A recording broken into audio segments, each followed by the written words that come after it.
Clarissa! Oi, Maíra. Tudo bem, querida? Que alegria que a gente está aqui hoje, reunida para mais um episódio da Tenda Materna. E eu quero que você conte pra gente, Florzinha, quem é que está aqui com a gente hoje?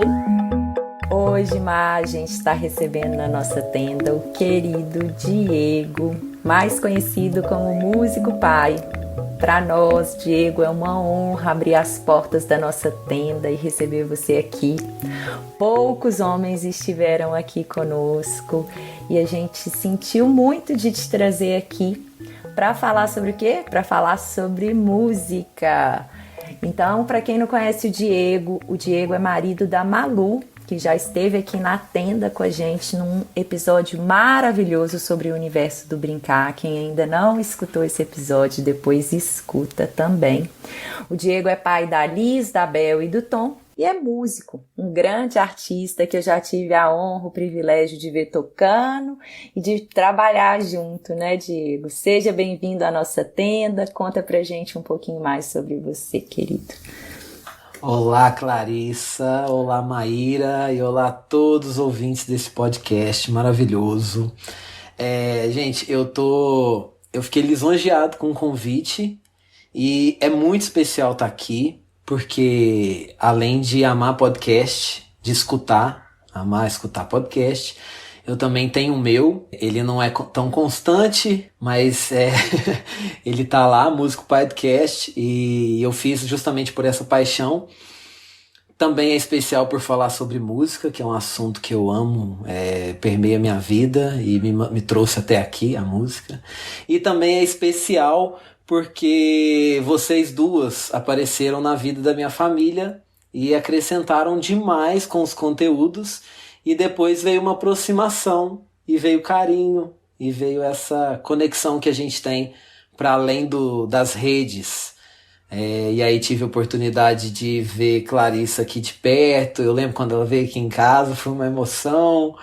E Maíra sempre também transmitindo muito carinho. Então para mim é uma honra poder agora estar dentro desse podcast aqui. Muito obrigado pelo convite. Obrigada a você pela presença, querido. Vai ser um episódio aí emotivo, vamos lá. Você pode contar um pouquinho pra gente da sua trajetória, da sua história com a música? Claro. Olha, eu comecei com a dança. Eu não tiveram dançarinos na minha família. Eu tinha um tio que adorava dançar, mas assim, quando eu digo que não tinha dançarinos de uma maneira profissional, né, com carreira. Mas assim, o meu avô materno, ele adorava samba, então ele sempre parava na porta do meu quarto, assim, ao som de Demônios da Garoa e ficava arrastando as sandálias dele. Virou até um meme na família, assim, que quando eu imito, assim, todo mundo já sabe que é ele, que ele adorava sambar Demônios da Garoa.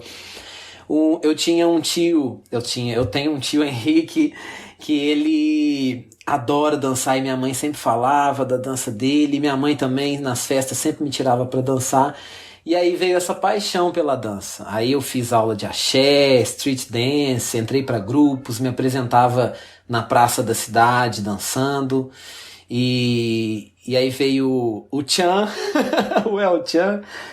O El Tchan, independente do que a gente acha sobre o grupo, ele me musicalizou. E aí eu aprendi a dançar e eu acredito que a dança é um processo forte de musicalização, muito forte.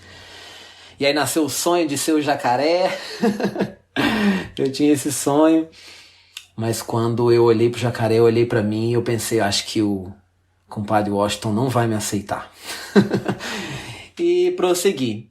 Aí a escola é que me trouxe a música como frente de execução, né? Porque a música está presente na dança também. Mas é na escola que eu conheci um amigo, Marcelo, que aí ele viu que eu tinha prazer em estar com a música e me convidou para entrar para minha primeira banda, quando eu tinha 12 anos, se não me engano. E aí começou esse processo que muitos costumam passar, né? Banda de garagem, ensaios e cantando Jota Quest, Skank, aquelas coisas assim. E na cidade tinha um festival de escolas. E eu entrei numa escola que era muito forte na cidade, assim, muito conhecida. E aí teve um festival, e nesse festival a turma já sabia que eu gostava de cantar, então me colocaram na frente para defender a música. Cada classe escolhia uma música, a gente ia lá no Teatro Municipal, cada turma apresentava e tinha premiação, era um festival mesmo. E ali nesse primeiro festival foi a primeira vez que eu cantei para um público, assim. E todo mundo me olhando e o teatro lotado, porque todo mundo matava a aula para ir assistir os festivais das outras escolas. Então era assim, uma sensação, eu tô até emocionado de lembrar. E cantei, a primeira música que eu cantei foi That Thing You Do, do The Wonders. Eu não sei se vocês conhecem, coloca aí, que é um iê, iê, iê maravilhoso.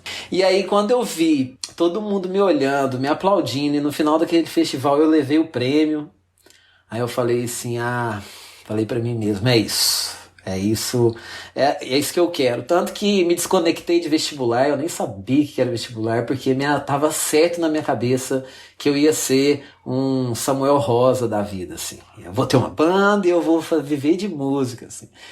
E aí a gente vai crescendo e vê que a vida não é tão romântica assim. E me cobraram vestibular, eu tentei umas 6 matérias, uns 6 cursos antes de encarar a vida, encarar a família, encarar a sociedade, largar o emprego, largar a faculdade, largar a namorada e ir para Belo Horizonte, atrás desse sonho e torná-lo mais concreto, além do romantismo de ter uma banda de sucesso. Aí eu entrei para o UFSJ, em licenciatura em música, com ênfase em canto popular, e foi a licenciatura o curso de licenciatura que me levou a ir para uma sala de aula, a ir para esse ambiente mais pedagógico e educacional. Foi dentro da faculdade. E foi assim, foi a faculdade mesmo, porque eu não queria. Mesmo na faculdade, fazendo licenciatura, eu ainda queria ter essa carreira como performer, assim. Mas a licenciatura exige estágio. Aí nos estágios que eu descobri esse prazer de compartilhar experiências com famílias. E desde então eu venho vivendo de música. A música vem me alimentando o corpo e a alma. E como que é o trabalho que você faz com as famílias agora? Pois é, eu me encontrei na licenciatura, o estágio que eu fiz foi com uma colega de canto chamada Deni, que ela dava aula numa escola chamada Enlace, lá em São João del Rei, a qual eu tenho muito carinho. Um beijo pra Beth, se ela por acaso ouvir esse episódio. E na PAI, em Tiradentes. E a Dani falou assim, Diego, vai lá, assiste e eu vou assinando pra você. Aquela faz pouco que eu assino muito. E aí eu cheguei na sala de aula e ela não conseguia dar aula, assim, porque o meu contato com criança... Eu deveria ter mencionado isso na minha trajetória aqui. Antes da música, assim, o meu prazer com elas e a minha conexão e a facilidade de me comunicar com ela vem antes da música. Então, quando eu entrava na sala, eu ficava lá no fundinho anotando e ela não conseguia dar aula, assim, e todos queriam me ver e brincar comigo e tal. E aí eu comecei a participar mais ativamente nesse estágio, até que ela falou assim, eu tô indo para Belo Horizonte. Você quer assumir a Enlace e a PAI? E como músico tem o orçamento muito incerto, né? Dar aulas é uma segurança que a gente tem. Então eu assumi. Mas eu assumi pela segurança mesmo, assim. Aí depois que a paixão foi vindo, assim. Foi um relacionamento, uma construção, um cultivo, assim. Não pela criança nem pela música, mas da música para a criança, assim. E ao longo do tempo eu fui percebendo que estar com crianças e com músicas envolve um triângulo muito poderoso, né? Que sou eu, a criança e o cuidador. E aí a família foi se aproximando mais e eu fui extrapolando esse ambiente da escola, de instituições de ensino, até que eu fui construindo o meu próprio caminho.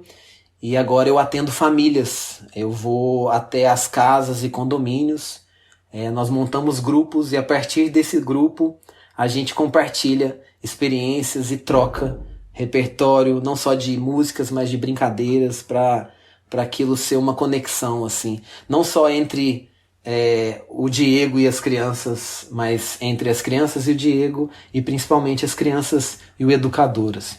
A música, ela é uma ponte, que é uma conexão nesse triângulo aí.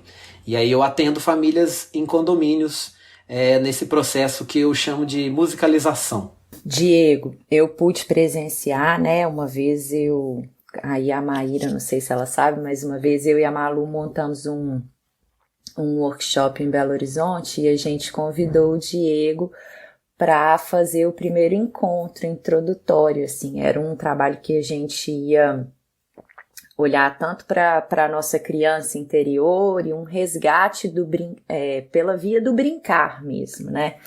Desse contato com a criança interior. E aí a gente fez 3 encontros e o primeiro era um encontro com o Diego e com as famílias das participantes. Então iam as crianças, iam as mães, os pais. E foi tão maravilhoso esse encontro, porque... Foi.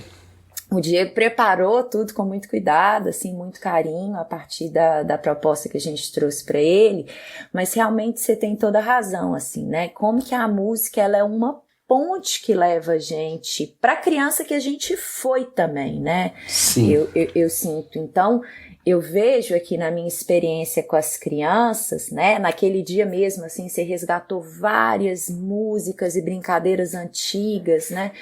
E na minha experiência com os meninos, eu tenho muito, assim, né? Eu sempre acreditei que eu era desafinada, que eu não sabia cantar. Na minha escola tinha uma questão de coral, né? Tinha um coral na escola e só poucos alunos eram selecionados para participar desse coral. Então eu sempre, por mais que tinha uma aula de música e tudo, mas eu sempre ficava me sentindo à parte por nunca ser chamada para aquele coral, né? Eram poucos alunos, assim. E aí, foi na pedagogia Waldorf, depois que o João estava na escola, e eu comecei na escola Waldorf, né? E eu comecei uma formação básica em pedagogia Waldorf, lá na Pollen, né? Antiga Pollen, em Belo Horizonte. Sim.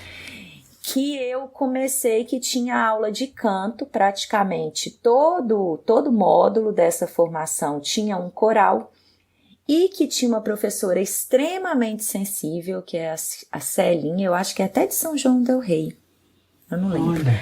Enfim, mas ela fazia um processo de desvendar da voz, e todo mundo participava do coral nessa formação. O canto era algo que permeava toda a formação, né? Tinham várias atividades artísticas, mas o canto ele estava presente em todos os módulos. E a gente foi vendo, né, através desses exercícios, como que existe um poder, eu fui vendo, né, fui me dando conta, assim, no poder que eu tinha na minha voz, do quanto que era muita crença, né, muito medo, como que isso estava aprisionado ali pelo que eu escutei, pelo que eu interpretei dessa minha história, e como que existia um poder muito grande aí. E desde então eu tenho me permitido cantar muito mais e cantar para os meninos. E um dos momentos que eu estou mais presente, mais conectada com os meus filhos é na hora de dormir, de colocá-los para dormir, que eu me atrevo a cantar.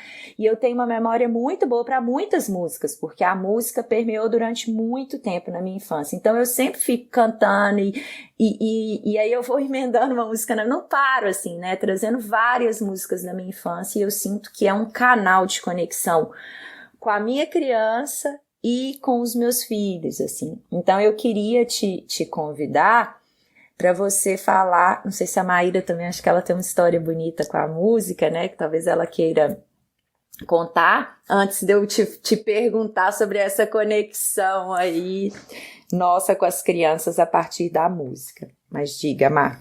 Então, na verdade, vai ser... Vamos ver o que eu dou conta. Porque não sei se você tem acompanhado um pouco do meu perfil esses dias, Diego, quanto que você consegue acompanhar dessas coisas, né? Com um bebezinho de quase 2 meses, né?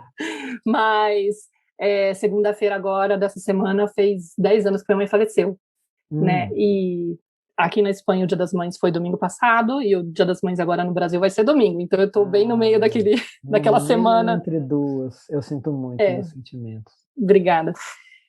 Mas, de qualquer forma, todo ano isso acontece, mas acho que 10 anos é um ano meio simbólico, né? Então, minha mãe faleceu de um câncer, ficou 3 anos doente, mas eu tenho uma relação com a música que é muito forte, muito por conta da relação que ela tinha com a música, né? Que meus pais tinham com a música. Então, foi algo que uniu eles muito. Meu pai tocava violão, toca violão até hoje, mas quando eles se conheceram, eles tocavam muito violão, e eles eram muito musicais, eles estavam sempre com a vitrola tocando música brasileira. Eu tenho referências de discos incríveis, um repertório incrível, um gosto musical, assim, que eu considero que é super aprimorado por conta da experiência, por conta do hábito deles de escutar música boa, assim, de qualidade em casa, né? Sim. E aquilo, assim, minha mãe, ela tinha o hábito de cantar praticamente todos os dias, ela passava o dia cantarolando. Sabe aquelas casas de família que você tá conversando, você fala uma palavra e de repente um lembra a música, puxa um samba, começa a cantar, e aí fica todo mundo rebatendo outras canções? Eu percebi que o Alexandre Coimbra faz isso também.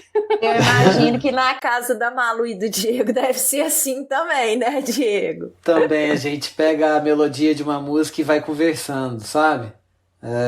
Perguntando o que tem pra comer, cantando Atirei Pau no Gato, uma coisa assim. Ai, eu faço isso com a minha filha, ela fica me corrigindo, eu falei, deixa a gente improvisar, e agora ela também fica compondo umas músicas sozinha, tipo, mamãe, filha, que música é essa? Eu acabei de inventar. Mas é muito gostoso, porque foi algo que eles passaram para mim de uma forma muito natural e fez com que, de certa forma, até fiquei fazendo muitas leituras esses dias, eu estava revisitando, e é isso que a Clarissa falou do poder que a música tem de fazer a gente conectar com a nossa criança, né? É impressionante, porque, para mim, quando eu escuto músicas que fazem eu lembrar meus pais, eu acesso a minha criança interior, eu acesso a minha adolescente interior, eu acesso a minha essência, assim, para mim é uma coisa que ficou muito forte, muito marcado, e eu aprendi a gostar de música observando meus pais. Eu fiquei apaixonada, aí eu fui estudar piano uma época, isso pequenininha ainda, né? Mas aí, quando o piano ainda tinha piano em casa, a gente mudou de casa, e depois a gente foi para um apartamento, não pôde levar o piano. Aí quando eu voltei, eu já estava naquela adolescência, me cobrando muito, me sentindo inadequada, e infelizmente eu perdi muito da possibilidade de explorar esse lado da música por timidez, por perfeccionismo, por achar que eu não estava conseguindo. Fui tocar o piano assim com 12 anos e falei, gente, tá horrível, não quero fugir das aulas.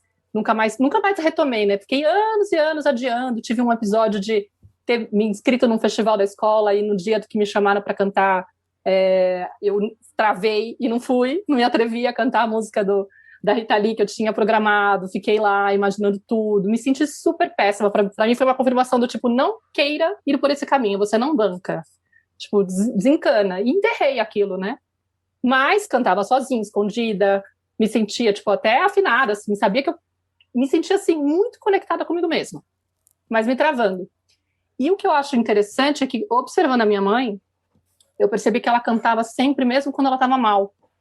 Assim, fazia, tipo, aquela coisa, faça chuva, faça sol, eu tô lá cantando conectada, né? Então, tinha um lado dela que hoje eu falo, nossa, minha mãe era uma pessoa que tinha muita dificuldade de expressar a vulnerabilidade dela, né? Ela não era de chorar na frente dos outros, ela sempre era aquela fortaleza, mesmo doente, com muita dor, ela se fechava no quarto, ela não gostava de ficar muito, sendo abordada e tal, né?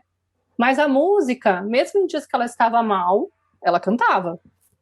E aí teve um episódio, Diego, você não deve conhecer da minha história, para quem está aqui, de repente acompanha, até já ouviu falar.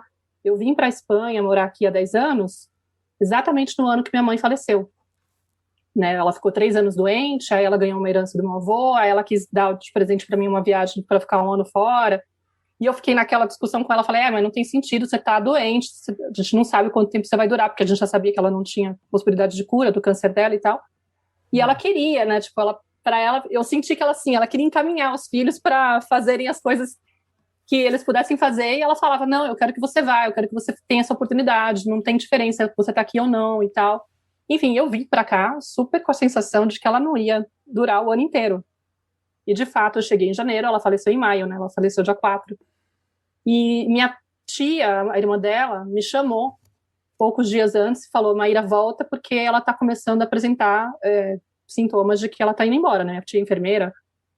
E ela falou, ela tá começando a não ter sensibilidade nas mãos e tal, não sei o que, vem pra cá. E eu fui correndo, com aquele medo de, será que eu vou chegar a tempo de pegar ela acordada, né?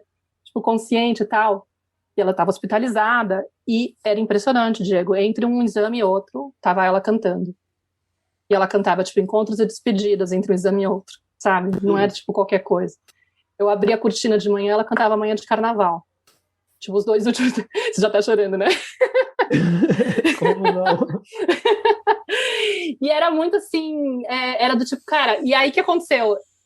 A voz dela foi indo embora, minha irmã ainda não tinha chegado, né, antes dela perder a voz, e aí eu fiz o inverso, eu comecei a cantar pra ela, né, tipo, na noite antes dela falecer, foi quando a minha irmã chegou, ela já não estava tão consciente, né, mas eu e meu pai e meus irmãos, né, meu irmão e minha irmã, a gente se reuniu em torno dela e cantou todas as canções que a gente lembrava, que conectavam com ela, mesmo ela estando teoricamente inconsciente, que eu não acredito, né, enfim, totalmente, mas a gente fez essa homenagem a ela. E, assim, tem vários momentos que eu posso narrar, de momentos, assim, que eu falo, caramba, né, que coisa incrível a música. E a música eu só me presenteei, me permiti, né, atravessar e chegar nesse espaço de cantar publicamente e tal, quando um namorado meu me deu de presente um mês de aula com a Andréa Drigo, uma mulher incrível de São Paulo que trabalha tem um processo em grupo chamado Caminho do Canto, eu nem sei se ela segue nesse processo, e eu acabei seguindo, depois de fazer um mês, né, que ele me presenteou, eu acabei seguindo no grupo, e é mais ou menos o processo que a Clarissa falou, né, ela abria esse caminho de, tipo, vamos tirar aquilo que te impede de acessar a tua voz. Então, para mim, era uma coisa assim, a sensação que eu tenho do canto é como se a gente fosse um canal mesmo. Você falou dessa palavra, né, do que você falou, que a música é uma ponte, né? Ponte, Parece que a gente é um canal, na verdade, quando a gente se permite ser essa conexão, né? E é uma coisa muito incrível. Eu não sei. Totalmente. Demais. Obrigado por compartilhar. Obrigado. O Diego, e falando desse canal, né, assim, como que você sente, né? Porque faz muito sentido isso tudo que a Maíra falou, assim, né? Muito bonito ouvir essa história, a gente tá aqui aos prantos, os dois, né? A Maíra contando e a gente chorando. E eu não sei como você não chorou, Maíra, né? Mas eu sinto o seguinte, né, assim, é muito interessante porque a música, ela penetra na gente de uma maneira, assim, que é quase que impossível da gente impedir que ela penetre, assim como todos os sons, né? Porque a criança, né, como ela tá muito aberta e disponível ali, assim, ela não tem como se proteger a criança pequena, né, e às vezes se você não quer ver uma coisa, você fecha os olhos, se você não quer comer uma coisa, você tampa a boca. Agora, se você não quer escutar um som, por mais que você ponha sua mãozinha, assim, às vezes você ainda escuta aquele som, né, ele te permeia.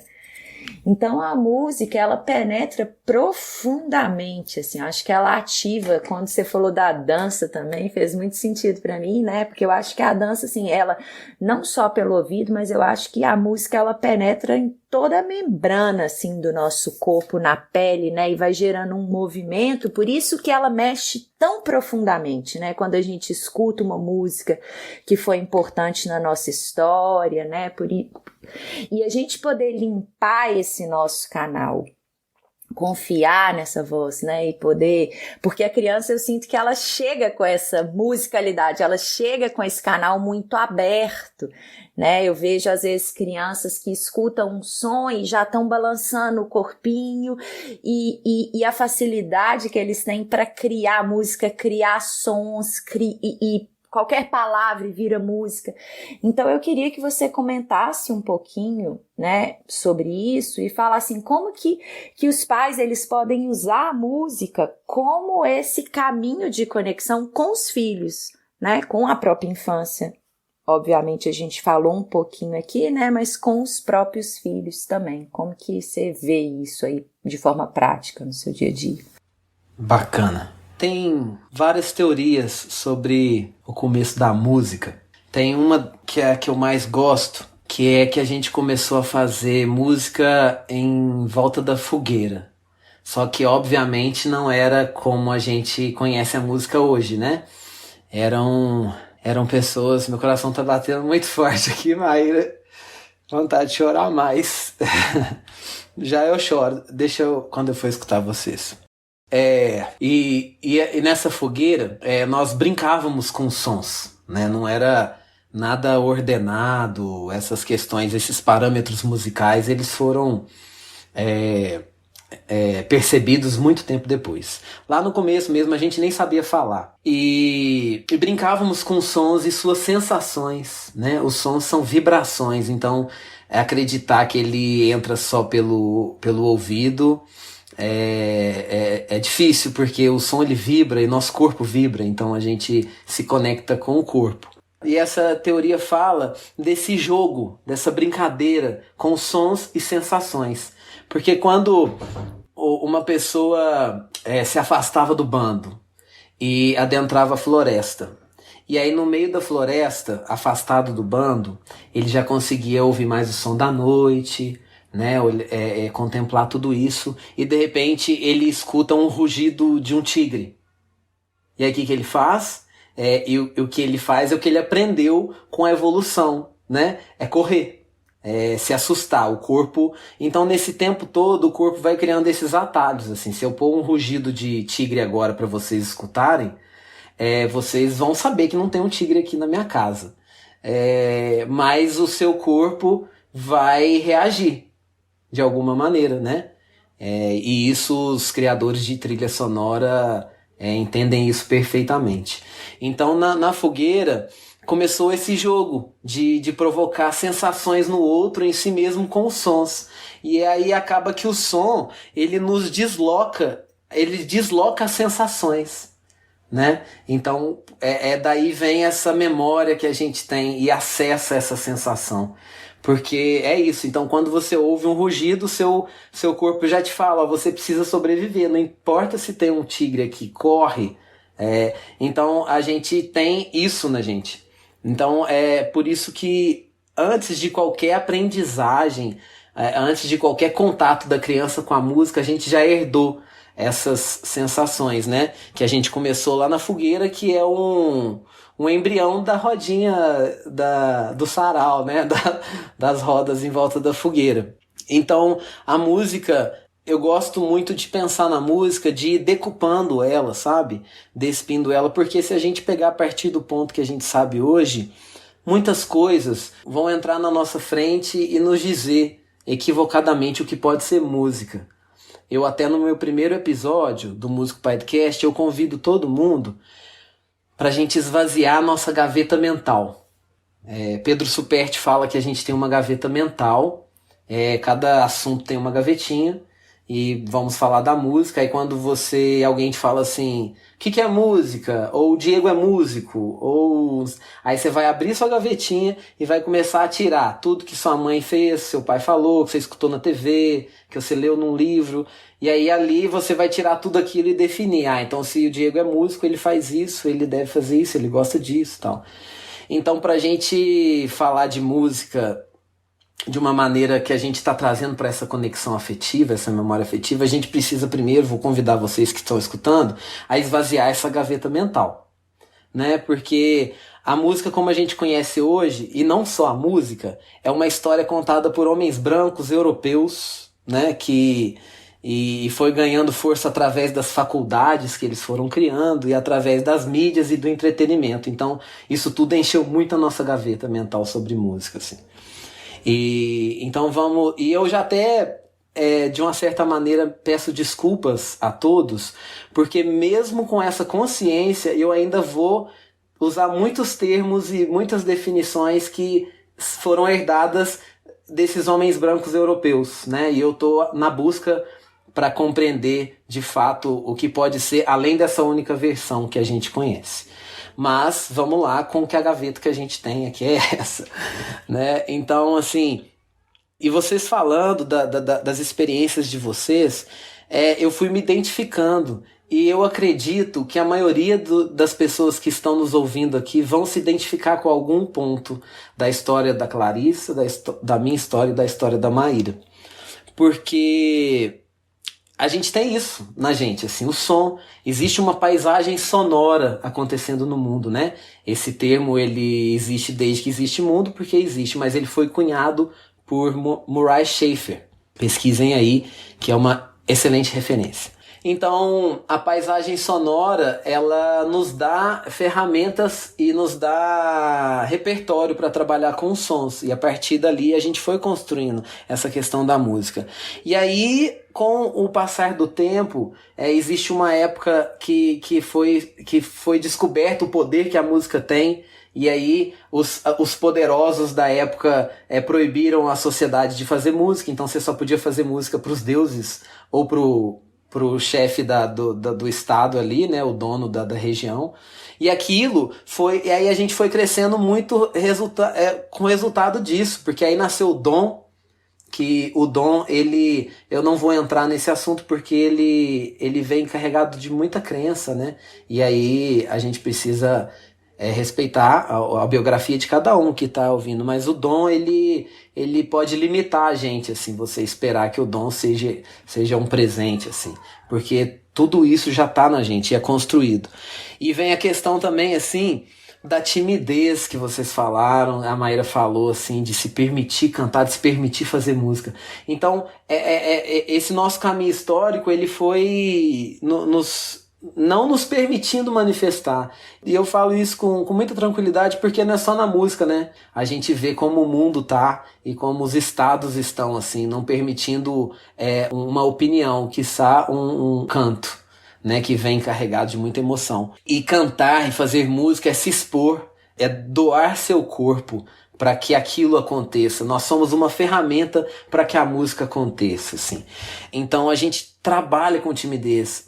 As pessoas, quando eu falo que eu tenho vergonha e que eu sou tímido, as pessoas, elas não associam. Falam, mas como assim você sobe num teatro lotado e canta e vem me dizer que você tem vergonha e é tímido? É porque você estar cantando é um processo de vulnerabilidade total, assim, né?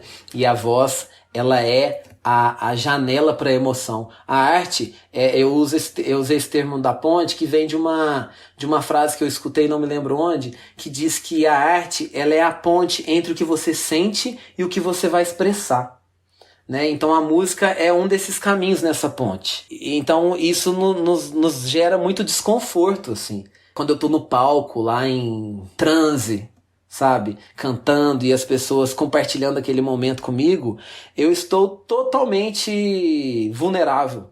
Eu estou com vergonha. O que os artistas que escolhem a música como profissão fazem, como eu, é conviver com isso, né? Não é excluir isso da vida. Como a gente não pode excluir nossa vulnerabilidade, que a gente sabe hoje, e muito do que eu sei vieram por vocês duas também, que a vulnerabilidade é a nossa força, assim, não é a nossa fraqueza. Então a música nos traz isso, assim. Eu queria só compartilhar também que, ouvindo vocês falando, a música, ela me blindou, assim, durante a minha vida.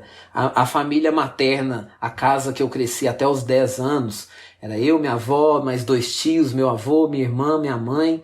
Era uma casa cheia. E sempre foi uma família de uma comunicação muito violenta. Assim, né? Não pela maldade, mas pelo repertório que eles tinham, assim. As brincadeiras eram agressivas. Então, era tudo muito assim. Então, para uma criança, a gente fica muito exposto, né? Já numa família compreensiva, a criança já é tão assim, né? Exposta e com tão pouca voz. E lá, então, eu me sentia assim. Mas quando eu estava dançando, ninguém mexia comigo. Então a música, eu criei essa relação com a música. Às vezes tinha alguém nervoso, tinha alguém brigando em casa. Se eu entrasse no quarto, colocasse uma música e dançava, ninguém ia entrar e me reprimir. Eu não sei por que a família não fazia isso. Então eu cresci com a música sendo uma companheira. Assim, ela me levou até aí que eu descobri a profissão. Nossa, que introdução para responder sua pergunta.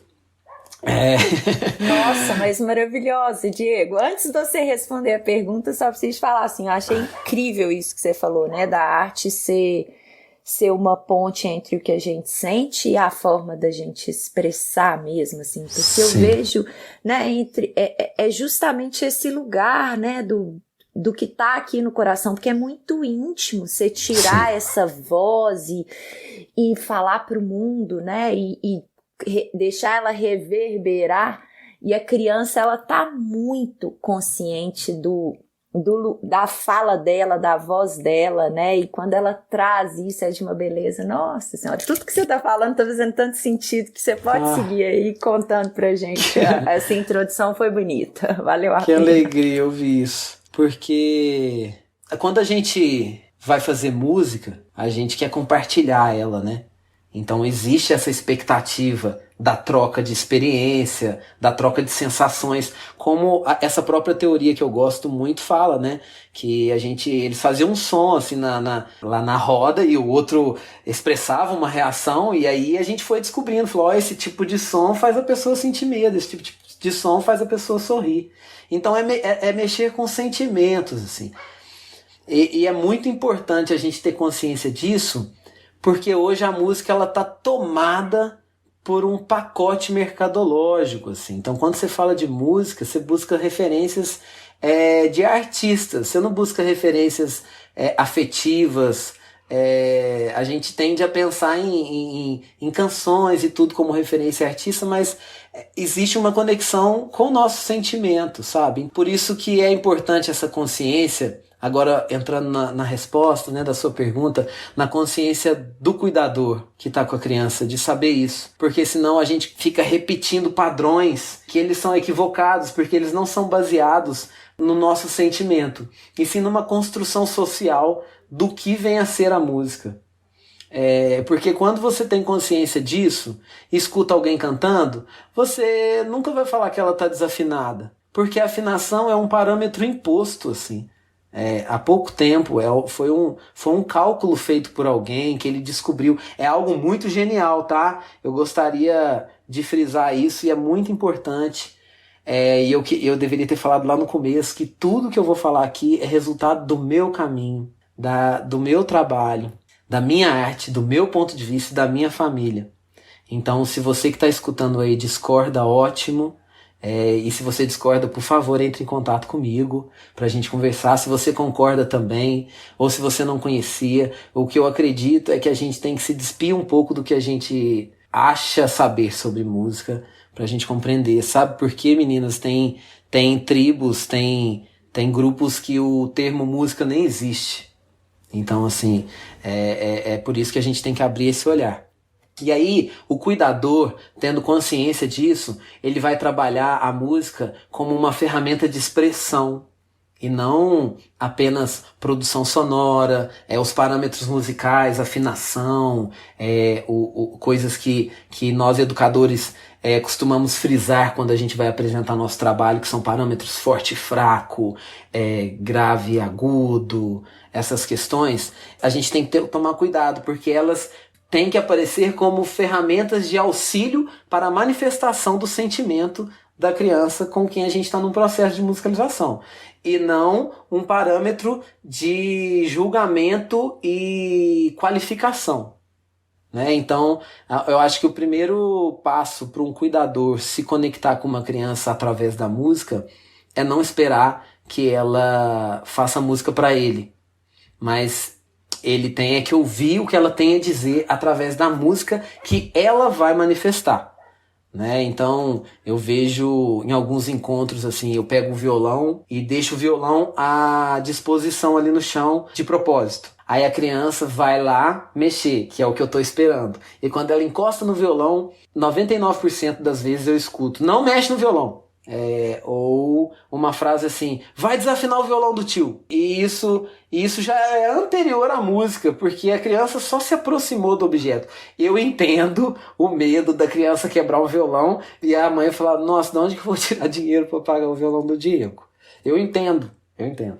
Mas é por isso que eu falo, deixa a criança. Eu trouxe esse violão velho pra gente ficar à vontade mesmo. O meu violão que ia te dar trabalho tá lá em casa. Esse aqui não vai te dar muito trabalho, não. Tá tudo certo. Então, eu acredito que esse é o primeiro passo. Se despir de tudo que a gente acredita e ouvir a música da criança como uma comunicação. Porque, partindo daquela rodinha na fogueira, os sons eram muito como identidade e comunicação, né? Porque se você escuta um rugido e você sabe que pode ser um tigre, aquele rugido, aquele som tem uma identidade, né? Quando você escuta o Rogério Flauzino cantando, ele tem um timbre muito particular. É a identidade dele. E o que o som está fazendo? Ele está se comunicando. Então, essa é a primeira ideia para a gente se conectar com a criança. E você falando isso, Diego, eu lembrei de uma história que eu já tinha lido na internet, mas que eu ouvi depois maravilhosamente a doutora Ana Paula Cury contando. Não sei se você lembra, mas é uma história que ela fala que numa determinada tribo, cada ser que nascia, a mãe, quando estava grávida da criança, ela ia para algum lugar no bosque, e se eu contar alguma parte errada, gente, vocês me corrigem, que eu acho que os dois conhecem essa história. E aí ela intuía uma canção para aquela criança, né? E aí, em vários momentos especiais da vida daquele ser, a tribo inteira se reunia e cantava aquela canção para a criança, a canção dela, que a mãe intuiu, né? Quando estava grávida. Então, por exemplo, no momento do aniversário, um momento que eram alguns ritos aí de passagem ali naquela tribo. E tinha um outro momento que eles cantavam essa canção também, que era quando aquele ser se cometia algo que era inadequado, que era fora da... Que desviava, né? Que desviava ali a conduta daquele ser das normas da tribo, do que era ali posto, né, e organizado ali por aquela tribo. E aí eles também se reuniam em volta da pessoa e cantavam a canção para recordar ela, né, dessa essência, desse lugar, desse ser essencial dela. Então, quando você fala isso, né, assim, pra gente escutar a canção da criança, escutar os sons, escutar a voz, me arrepio. Por quê? Porque eu vejo, e é um pouco do olhar que a gente traz aqui na tenda, né, Maíra? A criança chegando muito conectada com a própria voz, com o ser essencial. Eu sempre falei isso, assim, que a criança, ela tá conectada com o poder da voz dela. E para ela é muito precioso quando ela começa a falar, quando ela começa a fazer sons, porque ela tá tirando algo tão íntimo dela e compartilhando para o mundo, né? Então ela precisa de sentir verdade, ela precisa de confiar, ela precisa de perceber veracidade no entorno dela. Então quando eu consigo respeitar isso, a gente consegue respeitar isso, né? E ficar atenta, observar com curiosidade, com interesse genuíno, com amor àquele ser, é muito bonito quando essa criança tira a própria voz, quando ela se conecta com o próprio canto, com a própria voz. Então, só para completar um pouquinho aí do que você falou. Tem tribos que eles têm um toque de tambor para quando algum membro vai morrer. E não vai morrer porque tá doente, ou é porque tem que matá-lo, às vezes, assim, às vezes pela conduta, aí eu não sei muito bem como encaixar. Então, se a tribo escutou aquele toque de tambor, é porque alguém vai morrer. E aí, eles começaram, porque as músicas, elas nasceram também nos rituais, né? Rituais de tudo, de caça, de festejar, de agradecer a chuva, a gente agradecia muito a natureza, uma pena que a gente perdeu esse costume, porque ela não parou de nos doar, mas a gente agradecia, assim. Então esses rituais tinham música, né? Nem sempre uma canção, assim, porque a fala veio depois, enfim. E aí aquele toque de tambor, uma vez foram fazer um ritual em outro momento. Um ritual, se não me engano, era um lugar que pro rei, em que esse toque ia simular uma briga, uma guerra ali, eles iam simular como um ritual para inaugurar algo. E aí naquele ritual o tambor foi tocado no toque da morte, só que ninguém ia morrer. Aí começou-se a notar um toque de morte deslocado. Então ninguém ia morrer, mas aquele toque... Então a gente foi criando essa conexão com os sons, com essa organização sonora, que hoje a gente tem esses padrões fúnebres, padrões de festa, né? Então deslocando essas sensações a gente pode hoje, como é o tigre, como quando você escutar um tigre, você sabe que você não vai morrer, mas você sabe que o tigre pode te matar.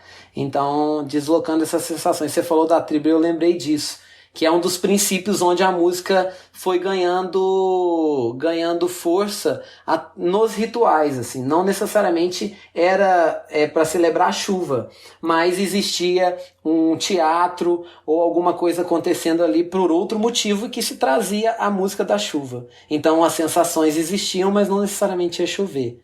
E isso é importante a gente saber, porque a gente está trabalhando com sensações. Eu queria só trazer uma questão que me veio à cabeça quando, até pensando no episódio que a gente fez com a Malu, falando do brincar, né? E eu queria trazer uma questão que acontece, que surge muito nos grupos das mães, tanto das mães que eu atendo, das seguidoras, e com a Clarissa também, no Zoom também surgia, que é uma dor que muitas mães têm quando elas se sentem inadequadas porque elas não conseguem brincar com as crianças, né? Ah, eu não brinco com meu filho. Aí elas começam a ter uma série de ideias, né, interpretações de que essa criança está sentindo que ela não está sendo uma mãe ideal, né, não está lá presente, eu não estou conseguindo conectar com meu filho, porque, olha só, eu não brinco com ele. Enfim, ela se cobra muito, às vezes isso, né? E eu, por exemplo, me identifico muito com essa mãe.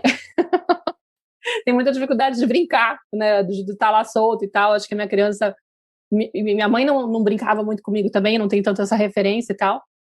Mas, hoje em dia, eu já me pego muito mais leve comigo mesma nessa cobrança, né? Não me cobro tanto isso. Às vezes eu tento usar, e acho que no episódio com a Malu a gente falou um pouco disso, né? Tento até explorar, brincar para poder ver se eu conecto com a minha criança e vamos lá, vamos ver se de repente na brincadeira eu consigo recuperar essa conexão com a criança. Mas hoje eu faço muito essa leitura de que eu tento valorizar os outros momentos em que eu acredito que eu estou mais conectada. E para mim a música é algo que me conecta com a minha filha. E eu acredito que você também, inclusive, pode até falar um pouco da experiência de você como pai de 3 crianças, né? Como que é para você a experiência de ter as crianças e como você sente essa relação.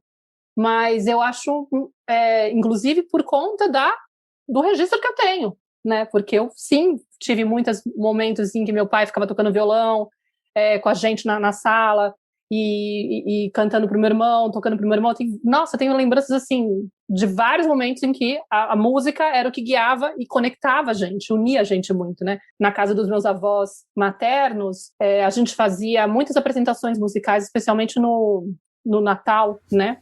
Desde que o irmão da minha mãe faleceu, eles contam, né? Tipo, eu não estava viva, foi antes, na década de 70, ela perdeu um dos irmãos com um infarto e tal. E a partir daquele Natal, a família começou a fazer apresentações musicais e recitavam poesia.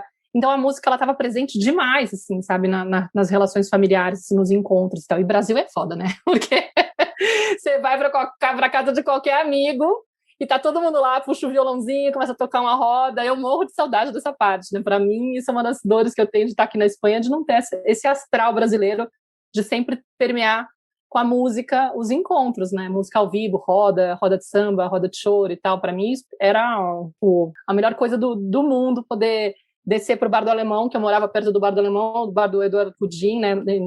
Na Pompeia. E eu ia a pé, às vezes, da minha casa, que dava para ir a pé para lá. Eu nunca dirigi em São Paulo, né? E eu ficava lá às noites, voltava de táxi para casa, mas assim, sempre foi uma coisa muito maravilhosa.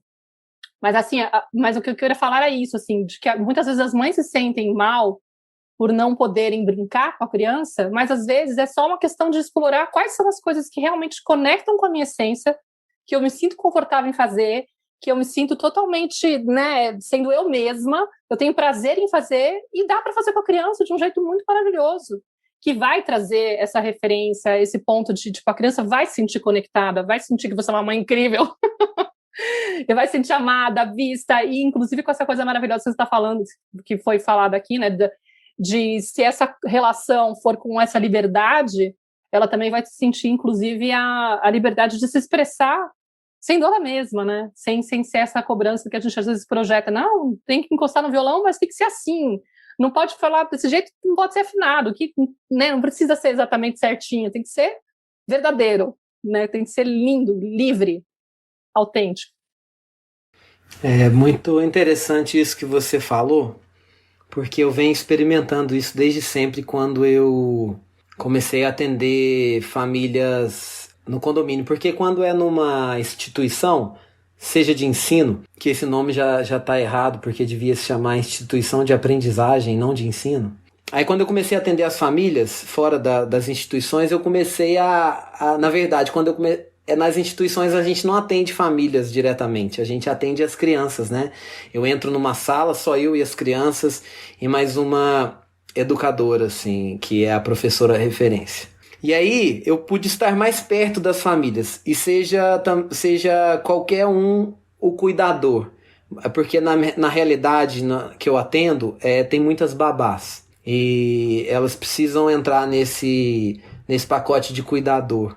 E eu digo isso não para você que é mãe e tem uma babá, mas pela minha experiência mesmo, porque ela que tá na rotina com a criança, né? Então, e o grande poder é a constância, assim. Não são os eventos que a gente se encontra para fazer música. É aquilo permear a rotina dela. Uma das ferramentas que eu aprendi, estudei e boto muito em prática é brincar com um adulto, né? Naquele workshop lá mesmo, tinham muitas crianças. Esse workshop que a Clarice mencionou no início do episódio, tinham muitas crianças. Elas são parte da roda, eu olho para elas, eu converso para elas, mas quem eu quero tocar é o adulto. E isso tem muita referência também com o que Rudolf Steiner fala, né, da autoeducação. Não que tenha a ver, assim, mas transpondo para a música, mas nesse sentido de que se a gente não se conecta, a gente não provoca conexão. Eu acredito isso. Então, você tenta falar com a criança interior do adulto, melhor dizendo, né? É isso. É porque se a gente não se entrega, cobrar de quem está ao nosso lado a entrega é algo assim, incabível, assim, né? Aquele negócio, eu ponho um hambúrguer no meu prato e falo pro meu filho, come essa salada aí. Então, quando eu comecei a atender as famílias, eu comecei a brincar com os adultos. Aí eu comecei a ter mais conexão com as crianças. Não que eu já não tivesse, eu poderia seguir esse caminho. E tem gente que segue, tá certo. Por isso que eu vou ressaltar para você que tá me escutando. Esse é o meu caminho, não é o único. É o meu caminho. Porque a gente fica focando na criança. A gente dá atenção para a criança no processo. E uma frase que eu escutei do meu professor anteontem, professor de canto. Ele falou assim, porque tem alguns músculos meus que ainda me impedem de cantar em plena voz e cantar assim com o prazer que eu quero cantar. Por que esses músculos me impedem? Porque eu dou atenção para eles. Aí ele falou assim, Diego, atenção gera tensão. Então quando você foca na criança e dá atenção para ela, você gera tensão. E quando ela se sente tensionada, ela vai querer se recolher. E eu trabalho com adulto porque é um ser que ele tem mais capacidade de me compreender quando eu vou dar atenção para ele. Vai gerar tensão também, mas ele vai ter habilidade para transformar aquilo num jogo entre eu e ele, para que a criança assista a entrega do cuidador, que é o exemplo, que é a referência dele, sabe? E então, assim, o que a gente precisa, como a Malu fala no curso dela, é buscar a brincadeira que você gosta. Então, se você está com foco na criança, minha mãe, ela teve aqui agora nesse primeiro 15 dias do Tom para dar aquela força, e eu escutei a Alice falando assim, vamos brincar de boneca? A minha mãe falou assim, não, eu não vou brincar de boneca. Eu não gosto de brincar de boneca. E quando você escuta isso, você fala assim, dá vontade de falar assim, mãe, vai brincar de boneca com a tua neta, ué. Tô te convidando. Só que a gente precisa entender que a minha mãe não gosta de brincar de boneca. Então, se ela for de brincar de boneca, ela vai se conectar com a minha filha? Ela não vai se conectar com a minha filha. Eu não gosto de fazer... Eu não gosto de tocar heavy metal. Então, Diego, vai pra ser feliz, vai fazer música, toca heavy metal. Eu não gosto de heavy metal. Então, eu encontro um gênero, uma expressão que mais diz a ver comigo, com a minha biografia. Então, a gente precisa encontrar o que a gente gosta. Malu me ensinou isso, assim. Então, encontrando a brincadeira que eu gosto, eu vou me entregar e eu vou brincar e eu vou querer gente para brincar, porque brincar sozinho é diferente, né? Então, e com a música é isso também. Você encontrando... Porque a conexão... Quando vocês falaram conexão com a criança, e a gente fala muito de conexão com a criança, me veio a ideia de que a conexão ela é feita de eventos, assim, ela é um gráfico que sobe e desce, assim. Se a gente for esperar na vida uma conexão constante, achei uma brincadeira que eu gosto, minha filha gosta, me conectei com ela, aí no outro dia você vai brincar daquilo e não dá certo. Aí você fala, gente, mas então é a brincadeira. É meu filho. Eu que. Não, nós somos. Esse somos nós. Isso somos nós, né? Assim, é essa metamorfose constante, assim, né? Então, quando alguém fala como eu vou me conectar com a minha criança, eu falo assim: nunca parar de tentar conectar. Porque a conexão vai cair sempre. A conexão é tipo 3G, assim. A conexão com a criança. Dependendo de onde você tá, vai falhar.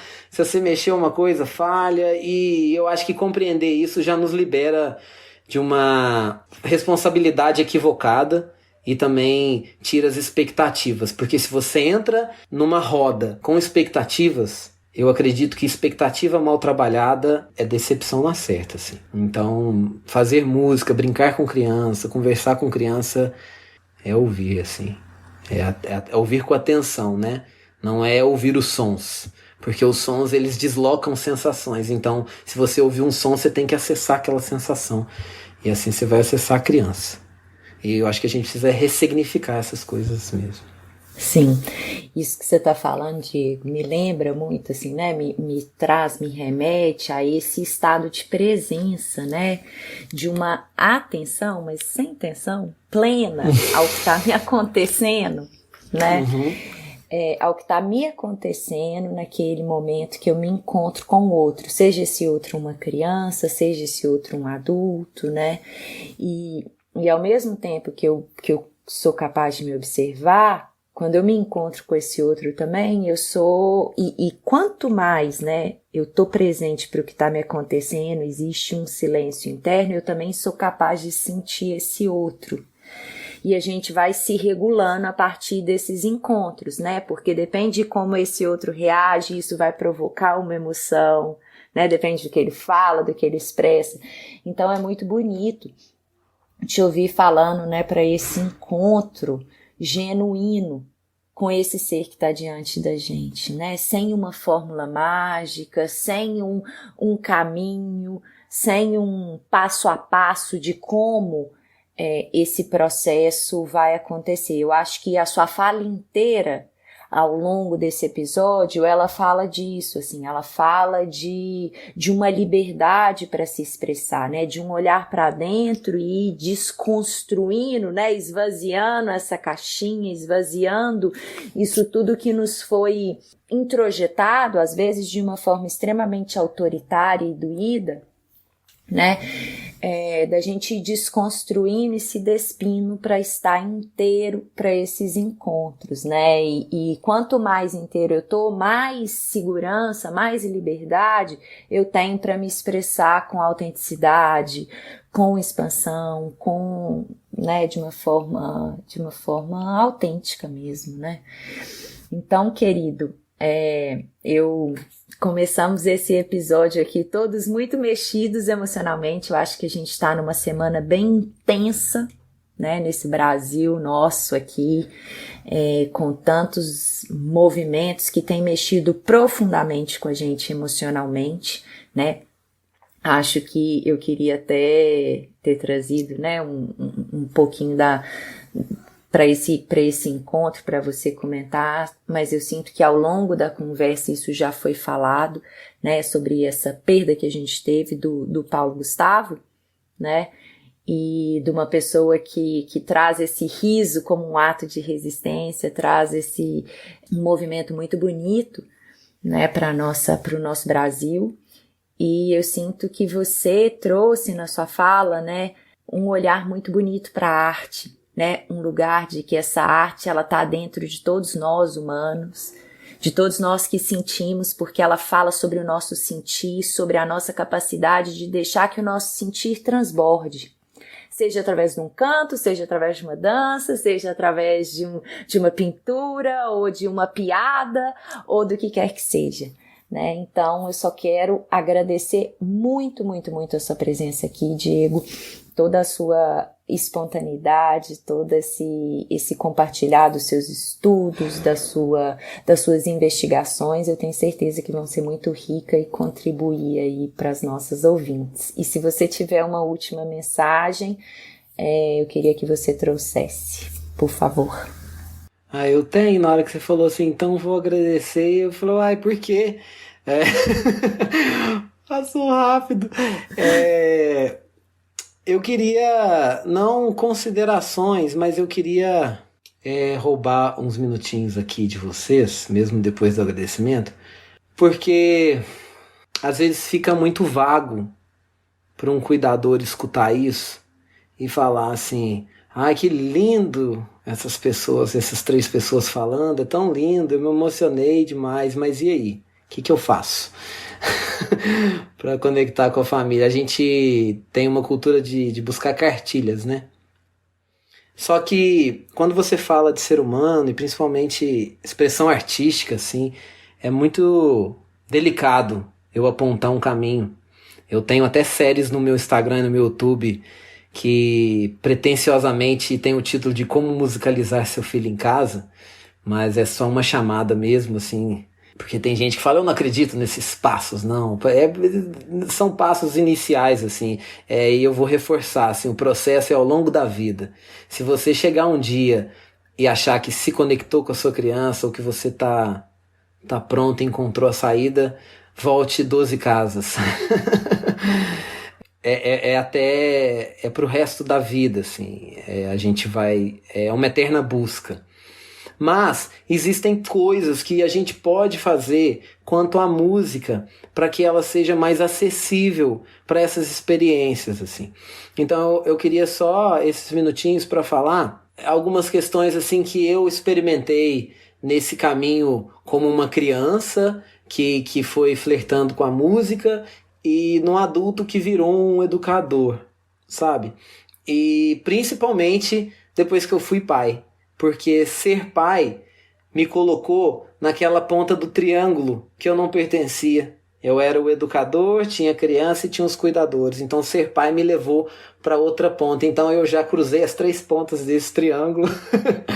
E eu queria falar para você usar o que você tem para se sentir bem, sabe? A cultura que você tá. Às vezes a gente importa muita coisa e os importados, eles ficam muito distantes da nossa realidade, da realidade da criança, assim, sabe? Tomando cuidado com 2 coisinhas só que eu jogo assim para tomar cuidado é com a letra e com o volume. Eu acho que tirando isso, as complexidades sonoras que talvez a criança não esteja na fase de absorver, isso já é muito mais denso para o cuidador ter consciência, né, de como a gente vê na pedagogia Waldorf do sentir até o 7, esse primeiro setênio, né, assim, então o que eu quero dizer é de observar a cultura, assim, é um bom passo para se começar, observar a cultura que está em volta de você e parar de importar cultura.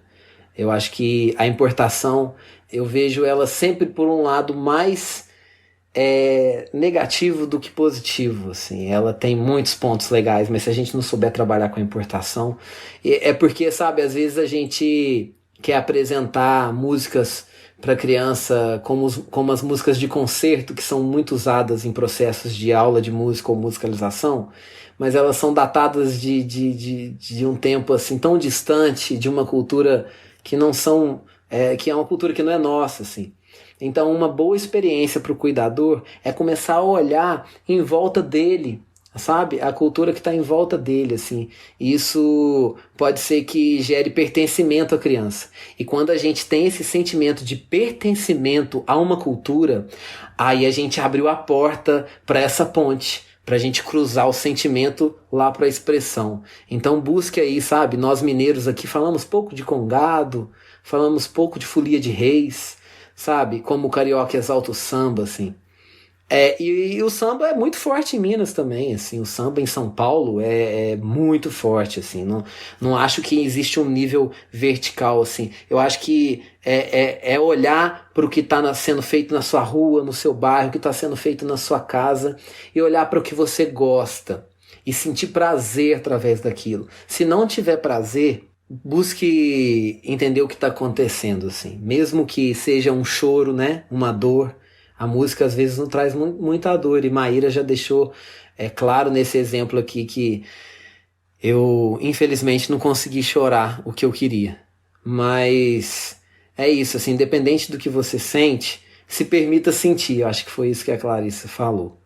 E aí, qualquer coisa que você precisar, você que está nos escutando precisar, eu estou à disposição nas minhas redes para continuar essa conversa. Assim, a minha ideia é nunca descobrir o que é música, porque se um dia eu descobrir, eu vou estar equivocado, errado, ou acabou o mundo.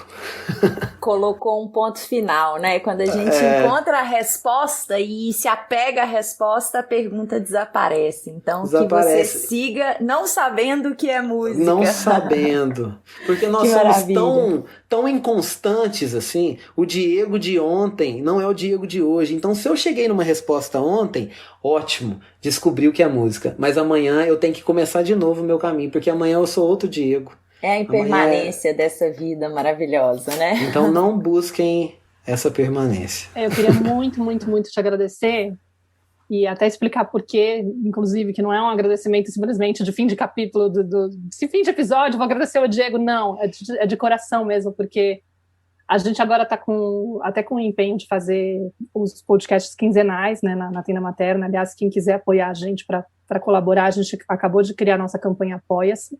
A gente vai deixar depois aqui na descrição para que vocês possam entrar e saber como apoiar a Tenda Materna. Mas, na hora que eu sugeri para a Clarice, e se a gente chamasse o Diego, que a gente está pensando em fazer faz tempo, e a gente marcou a data, quando eu vi que calhou bem nessa semana, eu não tinha me dado conta, eu acho, não sei, coisas do universo, sei lá. Calhou de ser nessa semana que eu já expliquei, né, porque ela é tão simbólica para mim. E como eu faço, geralmente, quando a gente vai fazer uma entrevista, eu começo a visitar a página da pessoa, vou olhar a biografia, vou começar a namorar o tema, estudar mais o tema, e isso meio que me fez olhar para a minha história, porque eu falei, bom, se eu vou falar de música, eu vou ter que falar da minha história. E acho que isso direcionou muito a minha pesquisa, né? Tipo, vou me preparar para a entrevista do Diego. E quando eu fui ver, cara, eu estava olhando cada coisa da minha biografia, que acabou que eu entrei, eu conectei, acessei um monte de histórias. Hoje eu passei a manhã escutando meu pai tocando violão comigo, bebezinha, minha irmã, tentando cantar com ele. E ele falou, vem, Maíra, vem, canta aqui com a gente, não sei o quê, nananã. E eu fui fazendo do todo, atirei o pau no lugar, só sabia fazer o tô. Mas já tinha um ambiente lá que você dá para reconhecer. Tirei o pau no gato, mas gato não morreu. Canta, Maíra, canta. Dona Chica te mirou, do berro que o gato fez.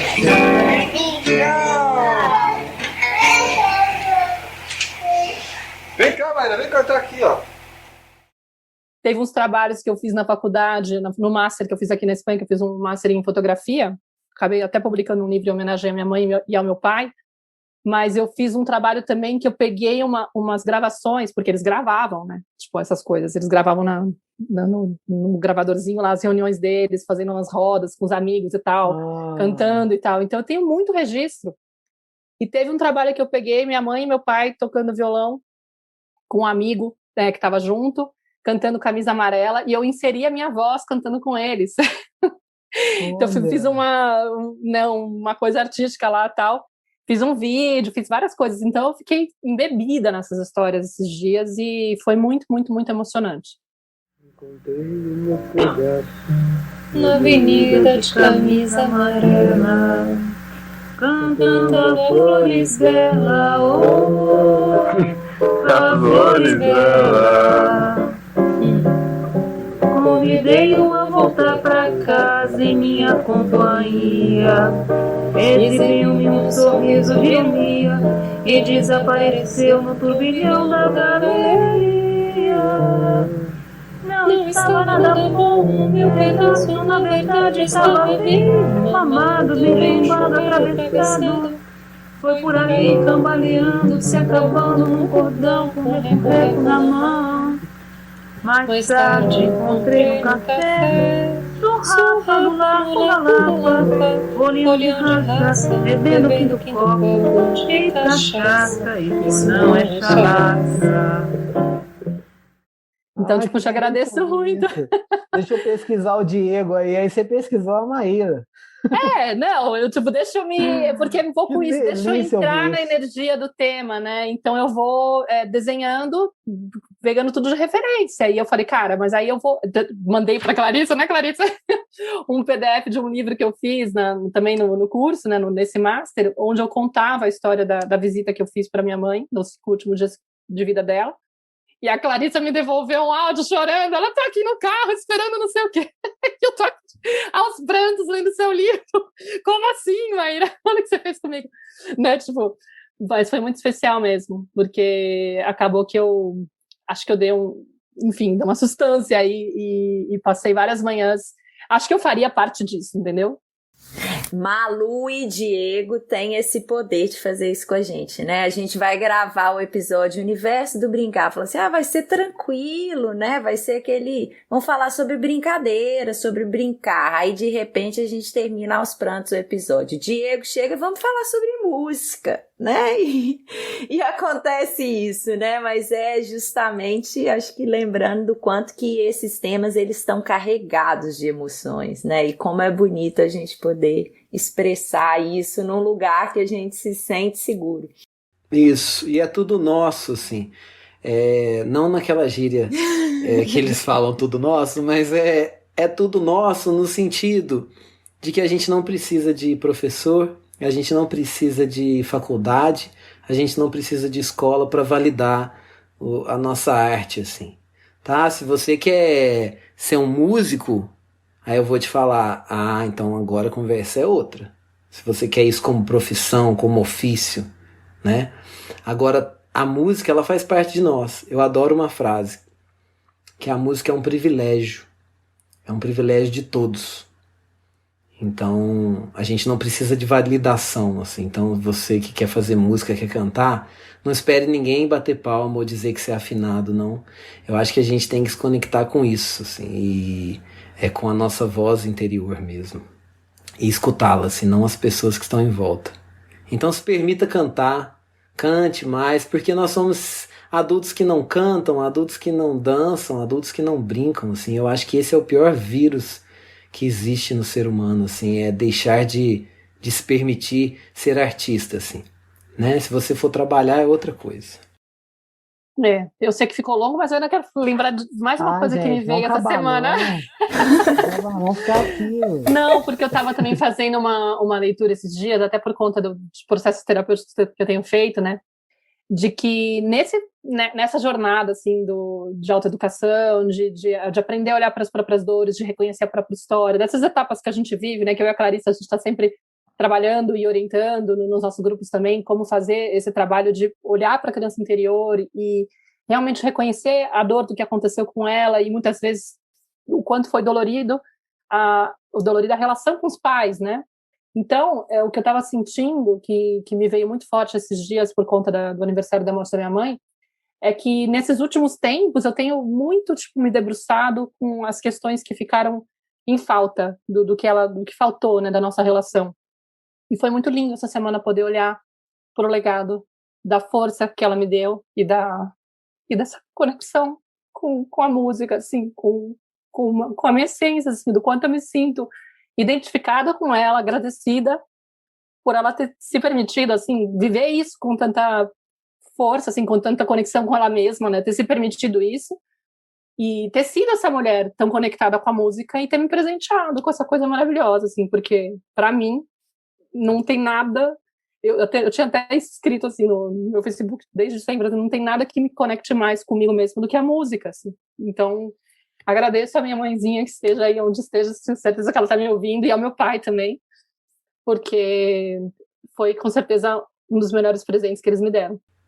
Que lindo, ótima mensagem. Parabéns, viu, por manter vivo assim esse sentimento que a sua mãe se permitiu viver e vive em você, e escutar você. As pessoas que estão escutando não estão te vendo, mas te escutar e te ver é uma delícia, assim, poder sentir um pouco dessa vibração, mesmo que aqui à distância, assim, e através do seu trabalho também, Maíra. Fico muito feliz de fazer parte aqui, e Clarissa também, assim. Clarissa entrou aqui nos ensinando, sem nos conhecer, e hoje eu tenho a honra de dizer que vocês são próximas de mim, assim. Muito obrigado, muito especial estar aqui. Obrigada, querido. Foi emocionante, pessoal, mas a gente tem que terminar, né? Tem que terminar, né? Hoje todo mundo chorou. Ai, que ótimo, que delícia, que bom. A música tem esse poder mesmo. Então, vamos cantar, cantemos mais, soltemos a nossa voz aí. E a gente se vê em nosso próximo episódio. Um abraço apertado, cheio de música e de calorzinho para todos vocês que estão nos escutando. E até o próximo episódio. Beijo, Maíra. Beijo, Diego. Beijo, querido. Pessoal. Beijo pra todo mundo e bora. Tchau. Manda um beijo pra Malu. Mando. E a gente vai deixar também os contatos do Diego na descrição, viu, gente? Perfeito. Beijo. Beijo. Beijo. Tchau, tchau. Eu sou a Clarissa de Aquiara. E eu sou a Maíra Soares. E você acaba de escutar mais um episódio da Tenda Materna, um podcast sobre maternidade e autoeducação. Nossa conversa de hoje te tocou de alguma forma? Tem algo que você vai fazer diferente depois de ter escutado esse episódio? Se sentir no seu coração, compartilha com suas amigas nosso podcast, deixa um comentário no nosso perfil do Instagram, @tendamaterna.podcast, contando como esse episódio mexeu com você. Segue a gente no Spotify para não perder nenhum encontro de inspiração, crescimento, trocas profundas e muito apoio. Nos vemos em nosso próximo episódio. Até lá!